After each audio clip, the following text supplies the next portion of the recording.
Assalamualaikum everyone, welcome back to this channel. This is me Arya Wahid and you are on the channel of Medicare.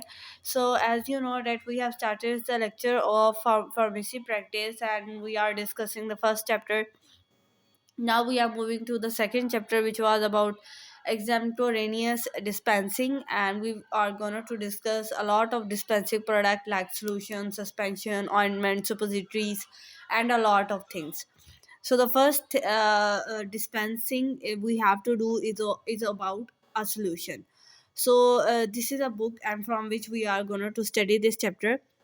So they have given a short introduction of the solutions, that they are the very oldest dosage form and they are very easy to use, and they are used to treat, and they have very rapid effect because their absorption is so high and their compounding is very easy. That's why it is very simple to give to the patient who have difficulty in swallowing something, or like the periodic small child, like the geriatric patients whose age is very old, and some psychiatric patient who have some kind of brain or mental problems with them.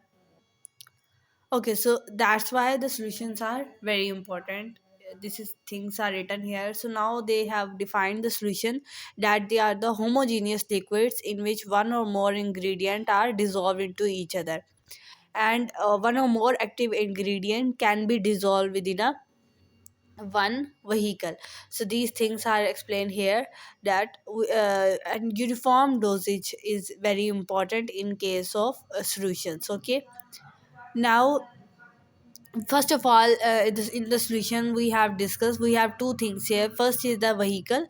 So water is the mostly used vehicle that we use to dissolve a lot of medications into it, because it is non-toxic, it is non-irritant, and water is tasteless and relatively very cheap, easy to, it has no expensive, and all the mostly drugs are water soluble, so they can easily be dissolved into the water vehicle. But there are some drugs that are water insoluble. Then we use other solvents for them. We can use alcoholic solvents for them. We can also use non-alcoholic solvent or some oily based solvents we can use for them.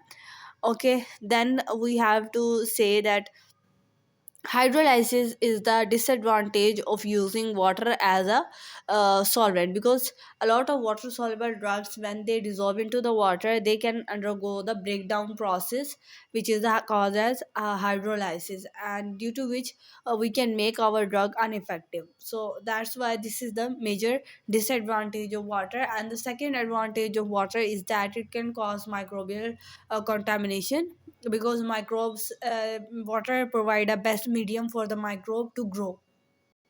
So that's why this is the second disadvantage of using water as a vehicle in case of a solution. So we have the definition of solution in front of you, that it is a homogeneous liquid preparation which is used to dissolve the solute or the medicament into it.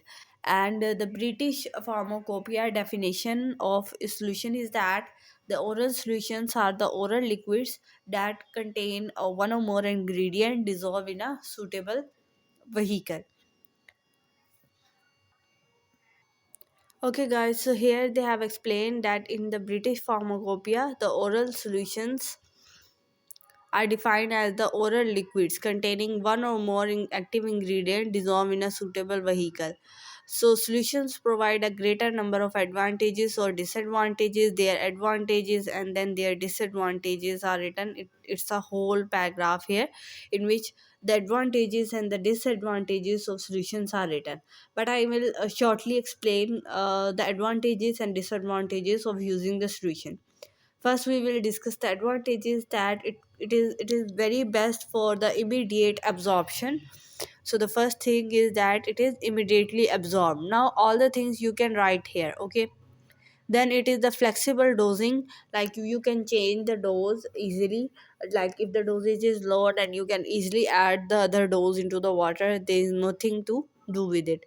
Next thing is that it is maybe designed for any route. You can give the solution through the oral route, you can give the solution through the IV route, you can give the solution through the rectal route, and or even it can be used for the topically skin apply. So a lot of routes can be done right, and there is no need to shake the container. Like when you prepare the suspension, there is need to shake the container first and then take that medication or the solution or the syrup. But in case of solution, you don't need to shake because it is a uniform distribution, and the medicament is dissolved into the water, and that's why you just have to take orally, don't need to shake it. And the swallow to swallow the solution is very easy, so there will be no difficulty for the patient to swallow it, especially for the child patient or some older age patient who cannot swallow the whole tablet, and the solutions are very good option for them and they can easily swallow it. Now we will discuss all the disadvantages of solution. First is the drug stability is reduced because it can undergo the solvolysis, the hydrolysis or oxidation can be done into it. That's why it has very reduced stability. Next thing is that many unpleasant drugs are there, and when we put them into the water, we cannot mask their taste. So that's why it will be difficult for the patient to swallow it properly. And the next disadvantage is that it is difficult to transport because there is a because they are very bulky, and there is a chances that they can be broken down or spread into between the transportation. And next thing is that some drugs have very poor solubility, and they cannot form solutions very well. They are insoluble into the water, and so that's why their solutions cannot be even prepared. Now a lot of other disadvantages are also given here, but I think the major disadvantages are those which we have discussed, that the drug is poorly soluble, and these kind of disadvantages we have discussed already. No need to write so much long disadvantages in that case. Okay, so the next thing that they have explained again, the table of advantages and disadvantages. You just have to learn this and disadvantages, not learn many more advantages or disadvantages in that case. Just you should know what can be the advantages or the disadvantages it can have. Now we have some general principles of the solution prepare, like what are the principles that you should have to follow to prepare a solution. So first is that uh, we have a wide range of solutions. We have to develop them in the pharmaceutical chemistry, and that's why we have used the solution for most of the route, like oral route, topical route, ophthalmic route, nasal or parental route. They are very simple. We can have a simple solution or the complex solution also.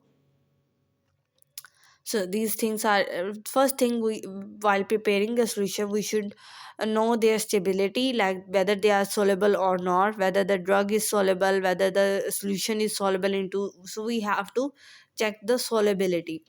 Similarly, we have to keep the stability within your mind. It should not be undergoing the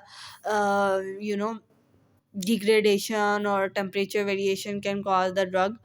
It should not cause. Okay, now we have the general method to prepare a solution. So first of all, I will tell you and then we will read it from the book. So the general method to prepare a solution, first of all, first heading will be the formulation. First of all, we will write out our formula. We will see on the dispensing prescription, and we will see whether it is a official product or the unofficial product. If it is the official product, then you will see it in the official textbooks, and you will see its method of preparation. And if it is an unofficial preparation, then the doctor will prescribe you that you have to prepare it by this method, or you will prepare it. Now you have to see what kind of ingredient it has, what things you have to add in it. So you will check out that all the ingredients are present within your pharmacy or not. Then you will weigh all the solute or the liquid that you have to weigh it accurately. Second process is the procedure. Actually, you will dissolve your solute into the suitable solvent, and then you will stir them up, and in the ascending order you have to add the solute. Like first of all you have to solute which have the lowest weight, then you have to add the solute which have a little bit higher weight, and at the end you will add the solute which have the highest most uh, weight among all the slews. So in ascending order you have to add them, and the reason behind it is that it will allow us to do the uniformly distribution of all the slew. At the last end you will add the label or make up the final volume, and then you will dispense it to the patient. Now write all the things which is written in the book. Like first of all you have to see your formula is official or whether the unofficial. Then you will calculate the quantities, calculate the all the things. Third, you will complete the worksheet. Okay, you will write it over your worksheet, and then you have to prepare a suitable label. You will weigh all the solute, and then you have to calculate all the things. Then you have to dissolve the solute into the solvent. If one solid, if one, more than one solid are to dissolve here, then you will, what you will do, let's see here. Okay, so if one or more solute are there, then you have to dissolve them in a order specifically.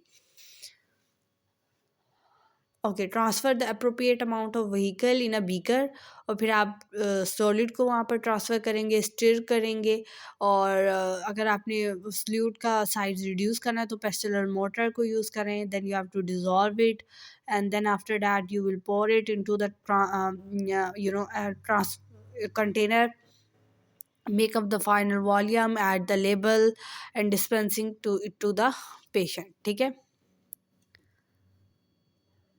Now some key points are there which are not too much important to discuss them right now. Now they have given the classification of some oral solutions. Okay, so I think we have to discuss the classification on the basis, because solutions have very wide range of classification. So first of all we are going to see its classification on the base of different things, and then we will start the oral solution, elixirs, and the other types that include in it. Okay guys, so now we are going to see how we can classify the solution. So solutions are classified on the base of different things. So the first thing that we can divide is on the base of alcohol content, that how much percentage of alcohol is present in it.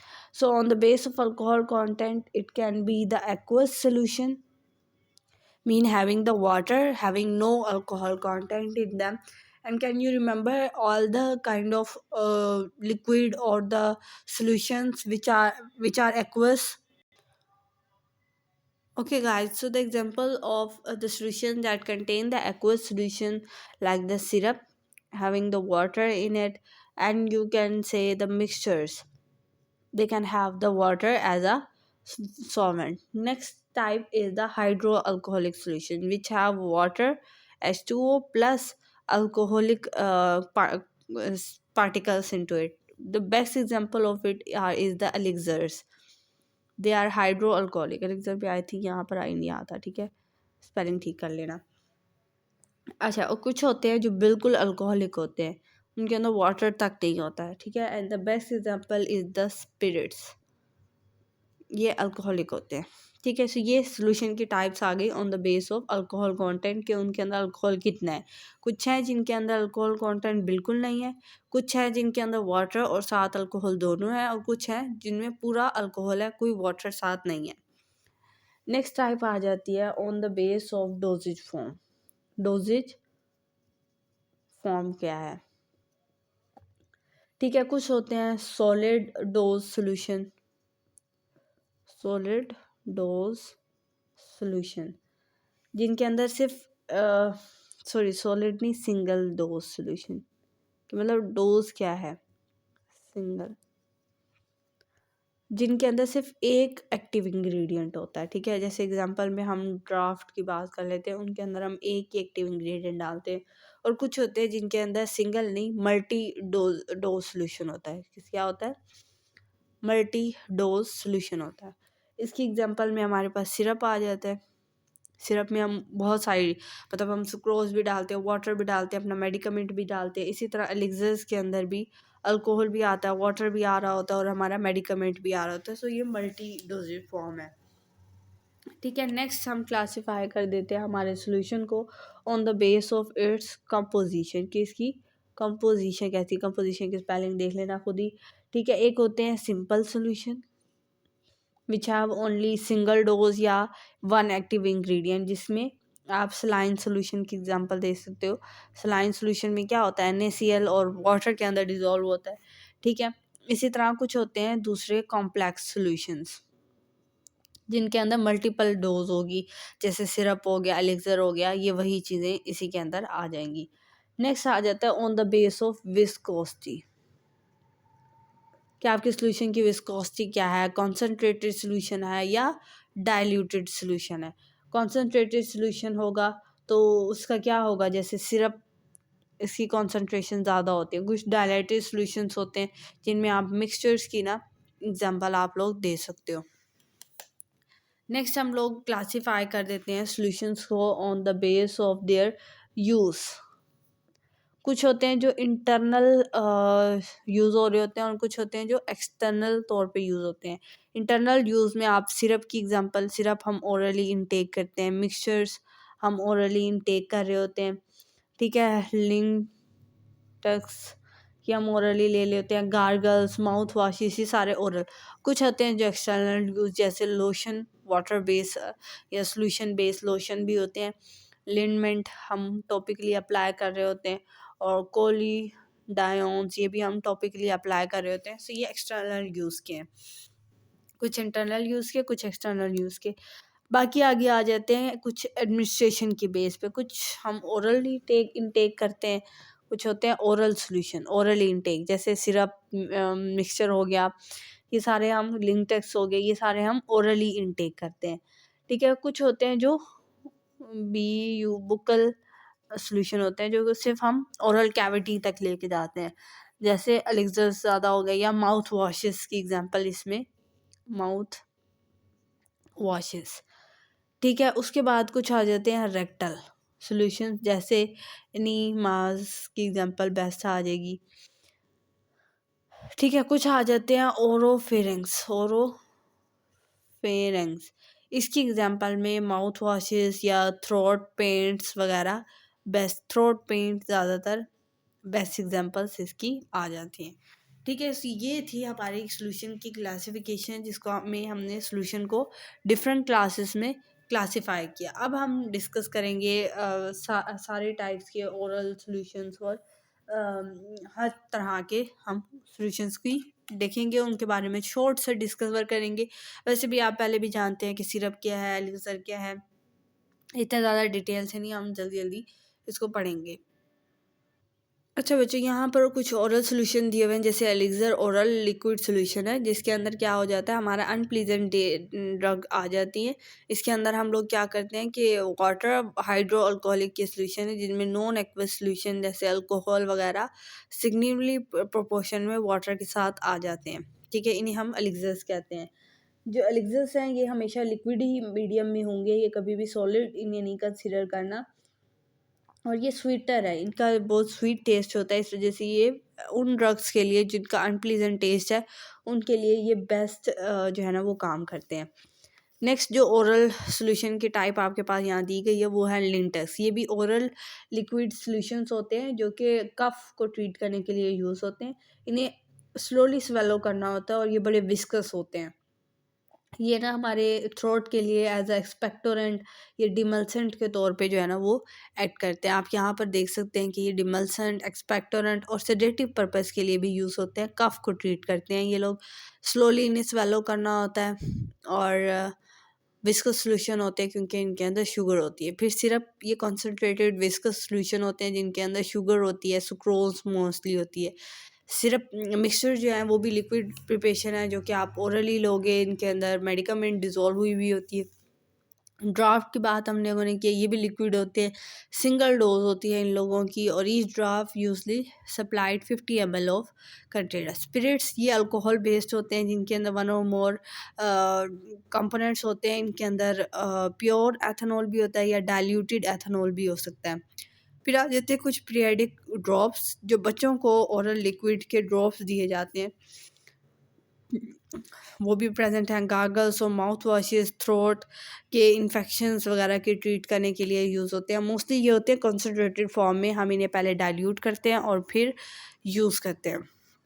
Next एनीमास वगैरह आ गई, oral liquid है जो कि rectal route से दिए जाते हैं और नेज़ल कैविटी से ड्राउचेस दी जाती हैं, रेक्टम से एनीमा दिया जाता है। वॉल्यूम इनके डिफरेंट होते हैं, लार्ज वॉल्यूम भी कुछ होते हैं जो एक्सटर्नल, ये थे सारे ओरल यूज़ के सॉल्यूशंस। अब आ गए कुछ एक्सटर्नल यूसेस के, जिसमें लोशन आ जाता है, ये सस्पेंशन या इमल्शन की फॉर्म में होते हैं जो स्किन के ऊपर अप्लाई किए जाते हैं, और salicylic acid lotion best example है। लिंडमेंस ये भी लिक्विड प्रिपरेशन है जो स्किन के ऊपर अप्लाई किया जाता है, इन्हें रब किया जाता है स्किन के ऊपर ताकि रूब्रिफिशेंट या एनल रूब्रिफिशेंट ये होता है कि वो उस जगह को इरिटेंट करे, ब्लड का फ्लो वहाँ पे बढ़ा दे। ठीक है, ये सारी चीज़ें आपके पास सोल्यूशन की आ गई। अच्छा बच्चों, आगे आपकी बुक में कोलेडायोन्स के बारे में लिखा हुआ है, ये भी ओरल लिक्विड्स की फॉर्म में होते हैं और ये स्किन के ऊपर अप्लाई किए जाते हैं। प्रिंसिपली इसके अंदर ना पायरोक्सिनिल ये एक व्हीकल है जो इनके ऊपर ना प्रेजेंट होता है। सो ये हमारी स्किन के ऊपर हाईली वोलेटाइल और हाईली फ्लेमेबल होते हैं। अच्छा बच्चों, आगे जो है ना ये आपको एग्जांपल्स दी गई हैं, कुछ वर्कड एग्जांपल है, यानी आपने डिस्पेंस करना है। ये वाली एग्जांपल बहुत इंपॉर्टेंट है जो पेपर में ना आपके लिए आ सकती है, तो इनको ना ज़रा गौर से आप लोगों ने देखना है। ठीक है, क्वेश्चंस आपको दिए हुए हैं कि प्रिपेयर करना है आपने क्या, एक अल्कलाइन गिलेटिन मिक्सचर, यानी मिक्सचर आपने बनाना है 150 ml का, और बीपी यानी ब्रिटिश फार्माकोपिया ये बुक है, यानी आपने एक ऑफिशियल प्रोडक्ट बनाना है। ठीक है, इस स्टेटमेंट से हमें ये कितनी सारी बातें देखो पता लग गई है। Example label, we have to assume that the name और address of the pharmacy, label उन्होंने आपको बता दिया कि आपने नेम और फार्मेसी का एड्रेस लिखना है, और keep out of the reach of the children ये लेबल के ऊपर लिखना है। तो लेबल आप ये वाला बनाओगे, प्रोडक्ट की डायरेक्शन लिखोगे, don't use after the 2 weeks या 4 वीक्स। हमेशा ये जो जितने भी डिस्पेंस प्रोडक्ट है ना, इनकी एक्सपायरी डेट लिखनी है 2 वीक्स या 4 वीक्स। ठीक है, ठीक है, या एक्सपायरी डेट 2 वीक्स या 4 वीक लिख दो, या ये लिख दो don't use after the 2 weeks, बात एक ही है। बाकी name of the patient, dispensing date, ये सारी चीज़ें लिख दोगे। फिर उसके बाद आपने खोलनी है अपनी ब्रिटिश फार्माकोपिया की बुक, और उसके अंदर ये मिक्सचर बनाने का तरीका देखना है, और आप तकरीबन उसका पेज नंबर 736 पे जाओगे तो अल्कलाइन जेलेटिनियन मिक्सचर बनाने का ये वाला फार्मूला उधर लिखा हुआ होगा। ठीक है, लेकिन शायद आप लोगों को ये ज़बानी याद करना पड़े for the paper point of view. अब यहाँ पर क्या चीज़ें लिखी हुई हैं मैं जूम कर देती हूँ ताकि आप लोगों को सही तरह से विजिबल हो सके। ठीक है बच्चों, से यहाँ पर लिखा हुआ है कि कंसनट्रेटेड कंपाउंड जिलेटिन इन्फ्यूजन लेनी है आप लोगों ने, यानी जिलेटिन लेनी है, जिलेटिन जेली जैसी जो होती है वो लेनी है। अब आपकी बुक के अंदर ये सारी प्रिपरेशन लिखी होंगी फॉर 1000 ml, यानी अगर आपने 1000 ml अल्कलाइन जेलेटिनियन मिक्सचर अगर बनाना है तो आप 100 ml जिलेटिन लोगे। लेकिन देखो बच्चों, 1000 ml इतना ज़्यादा प्रोडक्ट हमने बनाना भी नहीं है, हमने सिर्फ 150 बनाना है। ठीक है, सो हम इसको रिड्यूस करेंगे। कैसे रिड्यूस करेंगे वो भी हम देख लेते हैं। पहले 1000 की कैलकुलेशन आप देख लो। ठीक है, सोडियम बाइकार्बोनेट आप लोगों को 50 ग्राम दिया गया है, क्लोरोफॉर्म डबल स्ट्रेंथ क्लोरोफॉर्म ये आप लोगों को 500 ml दिया गया, और वाटर आपको QS2 100 1000 ml दिया है। पहले आपने इसको रिड्यूस फार्मूला बनाना है 100 के लिए, और फिर हम रिड्यूस फार्मूला बनाएंगे 50 ml के लिए या 150 ml के लिए, हम सब के लिए बना सकते हैं। और फिर उन्होंने डबल स्ट्रेंथ क्लोरोफॉर्म को बनाने के लिए भी तरीका बताया है। ठीक है, ये इस डबल स्ट्रेंथ क्लोरोफॉर्म को बनाने का भी तरीका है, वो भी हम लोग देखेंगे, और फिर हम इसे प्रिपेयर करने का मेथड देखते हैं। पहले हम लोग ये कैलकुलेशन कर लेते हैं। ठीक है बच्चों, सो मैं यहाँ पर कर देती हूँ ज़रा चीज़ें रेज, और फिर हम लोग जो है ना यहाँ पर डिस्कस करते हैं। अच्छा बच्चों, सो उन लोगों ने आप लोगों को कहा है कि आप लोगों ने सबसे पहले क्या लेना है, जेलेटिन। ठीक है, ये वाली इसकी स्पेलिंग है। अगर जेलेटिन, अगर तुम लोग पूरा जो मिक्सचर बना रहे हो, हम क्या बना रहे हैं यहाँ पर, जेलेटिन का एक अल्कलाइन जेलेटिन का एक मिक्सचर बना रहे हैं। अगर हम 1000 ml बना रहे हैं तो उसके लिए जेलेटिन हमने 100 ml लेना है। लेकिन हम तो 1000 भी नहीं बना रहे, हमने 150 तक लेके आना है। पहले हम 1000 से डायरेक्ट 150 तक नहीं आ सकते, हम पहले 100 तक आते हैं। ठीक है, 1000 ml के लिए तुम लोगों को कितना चाहिए, 100 ml। ठीक है, हम पहले 100 ml के लिए देखते हैं, तो 100 डिवाइडेड बाय 1000 हो जाएगा पहले 1 ml के लिए। ठीक है, वो इतना हो जाएगा। अब 100 ml के लिए हम कितना करेंगे, 100 divided by 1000 multiply by 100 again. तो ये सारे ज़ीरोज़ आपस में तुम लोग काट दोगे तो ये 10 ml जो है ना वो बच जाएगा। अब यहाँ पर तुम लोग देख लो कि 100 के लिए 10 ml जिलेटिन चाहिए था। अब हम 50 ml के लिए करते हैं। ठीक है बच्चों, तो 1000 ml था 100 ml के लिए, ये चीज़ें तुम्हें बताई जाएंगी। ठीक है, तुमने 1 ml के लिए सबसे पहले करना है, तो 100 ओवर 1000। अब तुमने 50 ml के लिए मैंने जैसे तुम्हें कहा है, तो तुम लोग ये करोगे और मल्टीप्लाई कर दोगे 50 से। अब इन सब चीज़ों को कट कर दो तो ये 5 ml बन जाएगा। ठीक है बच्चों, अब तुम लोग यहाँ पर बुक में देख लो, चेक कर लो अपनी कैलकुलेशन, 5 ml ही आया है। अब तुम लोग बच्चों 150 की करो। ठीक है, बिल्कुल सारा यही काम करना है कि 1 ml के लिए कर दिया, अब 150 ml के लिए करना है, तो तुम लोग क्या करोगे, 100 डिवाइडेड बाय 1000 मल्टीप्लाई बाय 150 है कर दोगे। ज़ीरोज़ को आपस में काटते जाओ और ये आ गया 15 ml। यानी तुम लोगों ने अगर 150 ml का टोटल मिक्सचर बनाना है तो तुम लोग 15 ml जिलेटिन लोगे। ठीक है, तो सबसे पहले तुम्हारी पहली कैलकुलेशन आ गई कि जिलेटिन तुमने 15 ml मैयर करना है। ठीक है बच्चों, अब आ जाते हैं सेकंड कंपोनेंट के ऊपर। जो सेकंड कंपोनेंट हमने 150 ml मिक्सचर में डालना है, और जो सेकंड कंपोनेंट है वो है सोडियम बाइकार्बोनेट। Sodium bicarbonate. अब 1000 पूरे ml सोल्यूशन के लिए सोडियम बाइकार्बोनेट उन्होंने तुम्हें दिया 50 ग्राम, ये तुम्हें बताया गया है। अब तुमने इसको 150 करना है। अब डायरेक्ट हम 150 की ही कैलकुलेशन कर देते हैं। ठीक है ना बच्चों, सबसे पहले 1 ml के लिए तुम कितना लोगे, 50 ग्राम ओवर 1000 ml, और हमने कितना लेना है, 150। तो 50 ओवर 1000 मल्टीप्लाई बाय 150 हो जाएगा। तो इन सब ज़ीरोज़ को आपस में बच्चों कर दो कैंसर, 5 1 द 5 5 2 द 10 और 2 और 15, तकरीबन ये हमारे पास पॉइंट्स में आंसर आ जाएगा 7.5।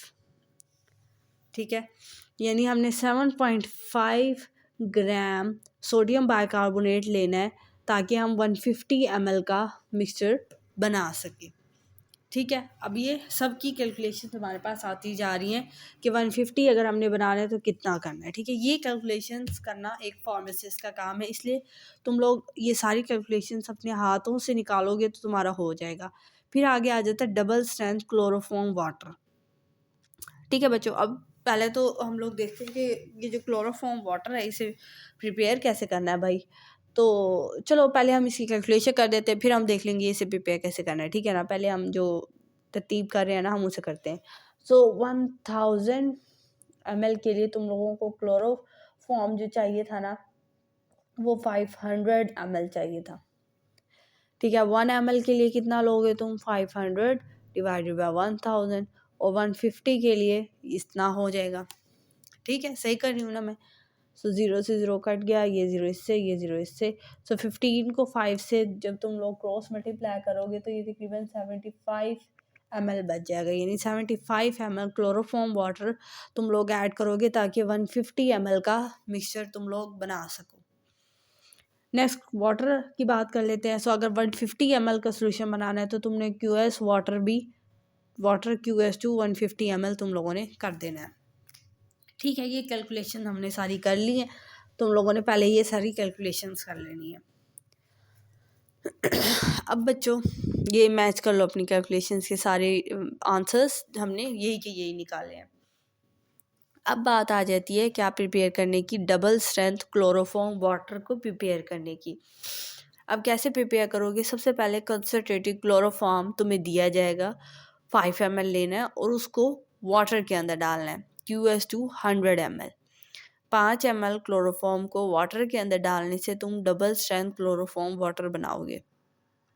ठीक हो गया, ये था formula double strength chloroform water को बनाने का। अच्छा बच्चों, अब उन्होंने हमें कहा है कि क्लोरोफॉर्म को बनाने का तरीका देखने के लिए चैप्टर नंबर 2 के पेज नंबर 32 पे तुम लोग देखो। तो अगर तुम लोग जाके पेज नंबर 32 पे देखते हो तो तुम्हें ये चीज़ें मिलेंगी, ठीक है ना। यहाँ पर क्लोरोफॉर्म वाटर बनाने का तरीका दिया हुआ है। अगर तुम सिर्फ क्लोरोफॉर्म वाटर बनाते हो BP, ठीक है, यानी कॉन्सेंट्रेटेड डबल स्ट्रेंथ नहीं बना रहे, तो उसमें तुम लोगों ने क्लोरोफॉर्म BP कितना डालना है, 2.5 ml, और वाटर इसके अंदर डालना है 1000 ml। ठीक है, अगर तुम डबल स्ट्रेंथ क्लोरोफॉर्म डाल रहे हो, उसमें क्लोरोफॉर्म तुम डालोगे 5 ml, वाटर डालोगे 1000 ml। ये 100 नहीं है, 1000 है। लेकिन अगर तुम लोगों ने क्लोरोफॉर्म वाटर बनाना है, लेकिन तुम लोगों ने सिंगल स्ट्रेंथ क्लोरोफॉर्म वाटर बनाना है, यानी इट्स मीन 1/40 डाइल्यूशंस करोगे तुम लोग, यानी 1/40 का हिस्सा। तो कंसनट्रेटेड क्लोरोफॉर्म तुम कितना लोगे, 2.5 ml, और वाटर लोगे 100। ये अब आ गया कॉन्सेंट्रेटेड क्लोरोफॉर्म। जब कॉन्सेंट्रेटेड क्लोरोफॉर्म डाल रहे हो तो 100 ml आएगा। इसी तरह डबल स्ट्रेंथ क्लोरोफॉर्म में तुम लोग 1/120 डाइल्यूशंस प्रिपेयर करोगे। सो अगर कंसेंट्रेटेड क्लोरोफॉर्म तुम ले रहे हो 5 ml, तो वाटर लोगे QS2 100 ml। सो इसी तरह तुम लोगों ने कंसेंट्रेटेड वाटर को प्रिपेयर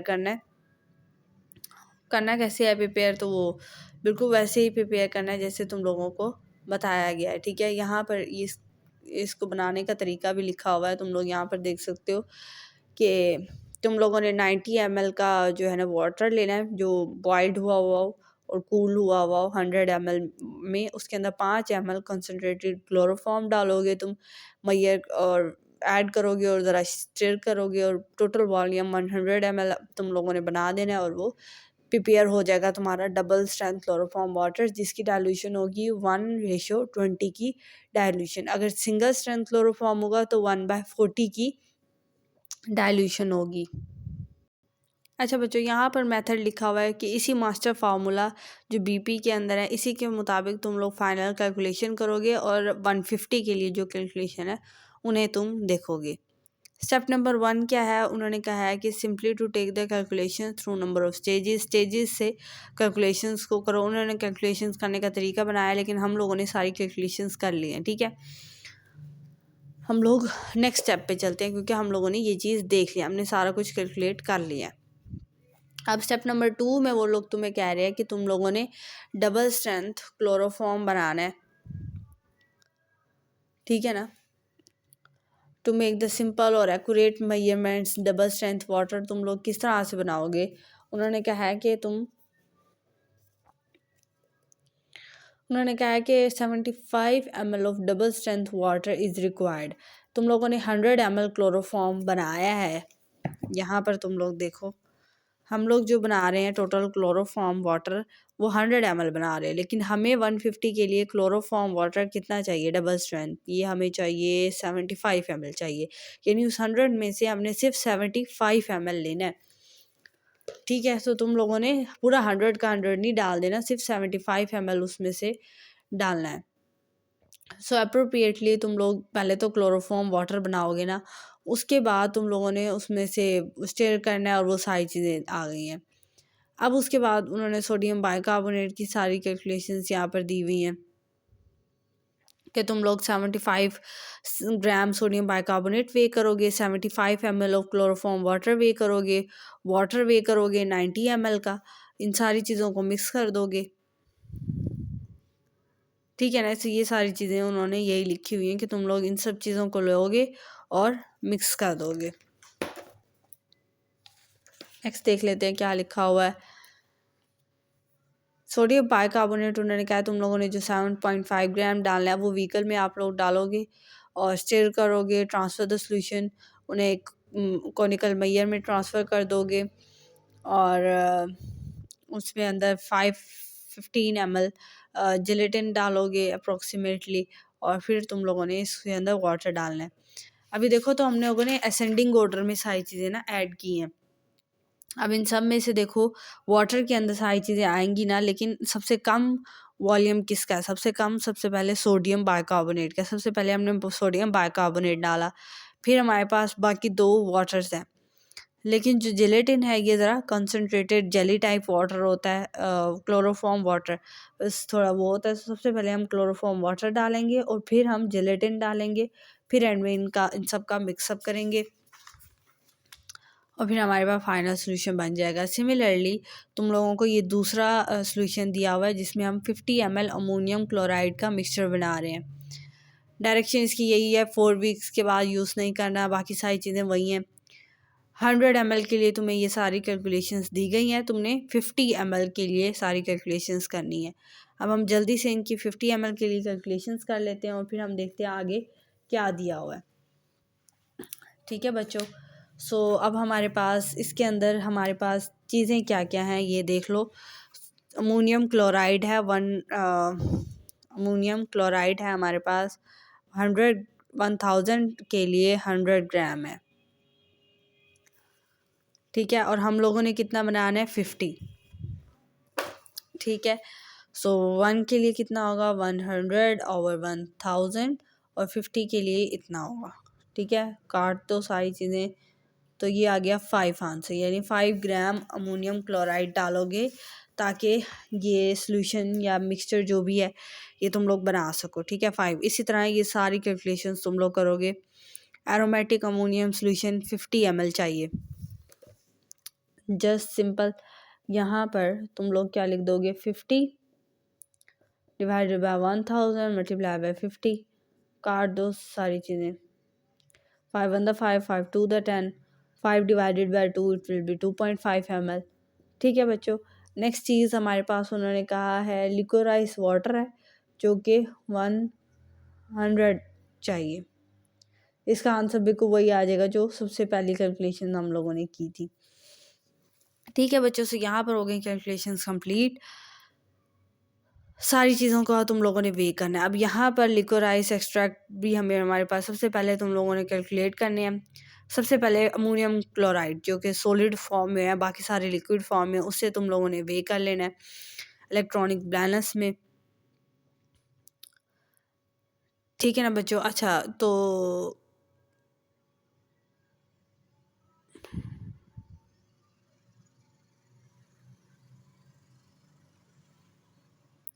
अच्छा बच्चों, उसके बाद तुम लोगों ने क्या करना है? लिक्विराइज एक्सट्रैक्ट डाल देना है अमोनियम क्लोराइड डाल देने के बाद, और उसके बाद एरोमेटिक अमोनियम सॉल्यूशन जितना भी उसका ml हमने काउंट किया था सबको 50 ml टोटल मेकअप करके तुम लोगों ने दे देना है। नेक्स्ट चीज़ आ जाती है 150 ml sodium chloride mouth wash आप लोगों ने बनाना है। 100 के लिए ये सारी कैलकुलेशन दिया और तुमने बनाना है 150, उसके लिए ये सारी कैलकुलेशन आ गई। यहाँ पर अगेन हमने डबल स्ट्रेंथ वाटर प्रिपेयर करना है। डबल स्ट्रेंथ करना है तो concentrated water 5, portable water 100 ml, उन दोनों को मिक्स करना है। वही का वही चीज़ आप लोगों को दी गई है। तुम लोग ये सारी चीज़ें वे करोगे और उन्हें ऐड करोगे। अब इसमें देखो 150 के लिए क्या क्या कैलकुलेशंस हैं। ये 2 लिक्विड्स हैं, ठीक है, 3 लिक्विड्स हैं तकरीबन और 2 सॉलिड हैं, जिनमें इसका मास सबसे ज़्यादा है, इसका कम है। सबसे पहले सोडियम बाइकार्बोनेट डालेंगे, फिर दूसरा सॉल्वेंट और फिर बाकी सारे लिक्विड्स ऐसे करके हम लोग डाल देंगे। अब देख लेते हैं कि बाकी ऐसे ही डालना है या कुछ चेंज है। सबसे पहले उन्होंने कहा है कि डबल स्ट्रेंथ क्लोरोफॉर्म वाटर कैसे प्रिपेयर करना है, उसी प्रिपरेशन का सारा तरीका बताया हुआ है। फिर हमने सोडियम बाइकार्बोनेट ले लेना है, उसको डिज़ोल्व करना है।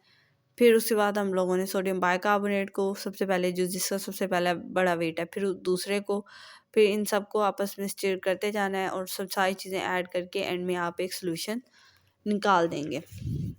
नेक्स्ट आ जाती है कैलकुलेशन ऑफ पोटाशियम परमैंगनेट का सोल्यूशन बनाना है 0.2% वेट बाय वॉल्यूम और 150 ml इसका बनाना है। Give that 0.2 weight by volume is 0.2 gram in 100 ml।